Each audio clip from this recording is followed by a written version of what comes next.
We're bringing you today's review from the Lone Star State, Texas. We're here to test drive the 2016 Q50 Red Sport 400. 400, why? Because this new Infiniti has 400 horsepower. For 2016, the Q50's styling remains unchanged. That might be a good thing because I think the styling is still quite fresh and current. From its low, sleek appearance to the LED rimmed lights, the Q50 looks all the part of being a luxury sports sedan. In fact, with its long hood and short rear, I think this styling can hold up to its German competitors like the BMW 3 Series and Mercedes C-Class. On the inside, everything also remains the same. You still get a very modern looking cabin with great fit and finish. All the materials blend together seamlessly and you really get a cockpit-like experience. The center containing a dual screen interface for everything from climate to navigation. I do love the resolution of the bottom screen. It's so clear. I wish that the top screen was just the same. One thing that definitely has changed for 2016 though is the engine, or should I say engines.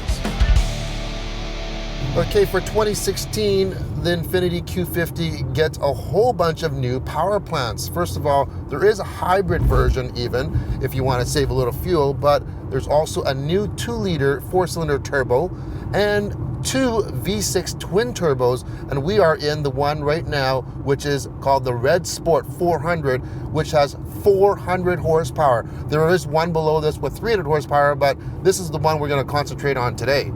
So this is a 3-liter V6 twin turbo, puts out 400 horsepower and 350 pound-feet of torque.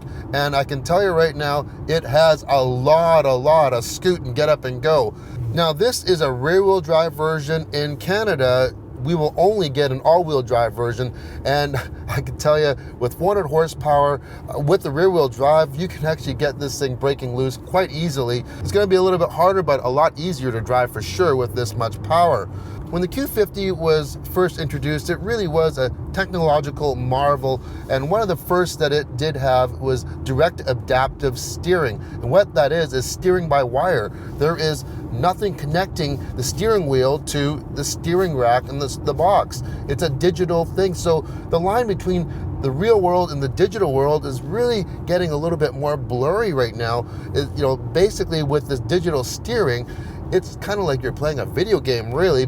The advantage is that you can set the steering however you want, and also in the future when they do semi-autonomous driving, they're going to need this type of steering. Now if you're scared that something might go wrong with the computer or something like that, and you're going to lose your steering, don't worry about that. There's 3 safeguards you have to get through, the electronic safeguards.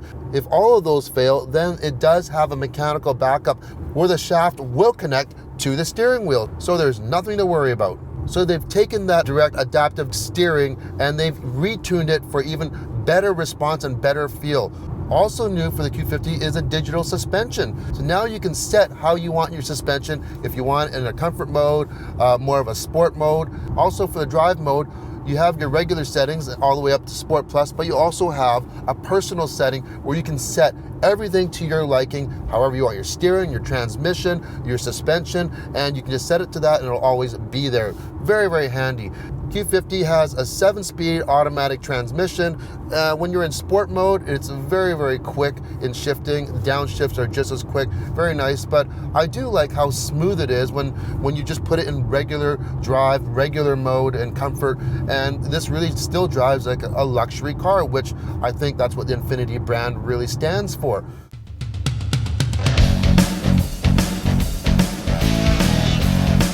Now the best way to experience 400 horsepower and that direct adaptive steering, that steering by wire, is to actually take it on a closed course or a track.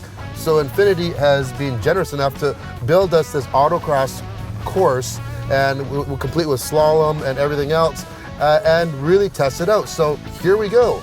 Now this does have the direct adaptive steering. I did try one without, and let's see what the difference is going to be.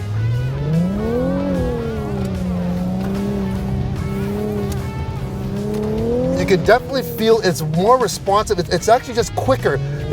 I think the best way to describe it, it's kind of hard. It's kind of like, if you get a fast internet connection and you load up a page and you just know that it's faster, even though it's probably a millisecond quicker, you do notice it.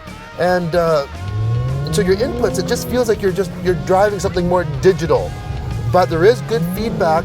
But another advantage of this direct adaptive steering is that it minimizes input. So unnecessary inputs for like corrections aren't necessary. And we're gonna really check that out right now on the slow part of the course, which they call NVH Ride and Comfort. So we have this course set up. We're not even gonna touch the steering wheel or the gas or the brake, and we're just going to let it go. Now you can see we're going over these bumps and the steering wheel is not even moving.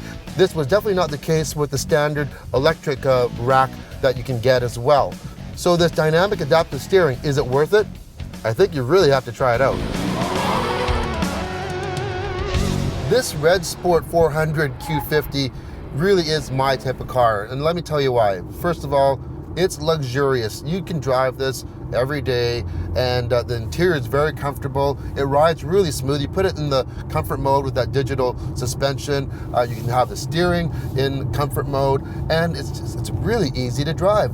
But then you get 400 horsepower on tap if you need that, and you can adjust with your drive mode, put that all the way up to Sport Plus or personalize however you want. So you have comfort, you have the power, the looks. I do like the looks. You have practicality, 4 doors, lots of room in the back, and the best thing for people that like tech, this thing has so many tech features for driving aids, and in the interior, there's way too many to list, so you kind of just have to do your own homework on that. Things like the lane assist, scanning cars, not even just in front of you, but in front of the other car even. This thing is really a technological marvel. So if you like all those things like I do, this thing is the full meal deal.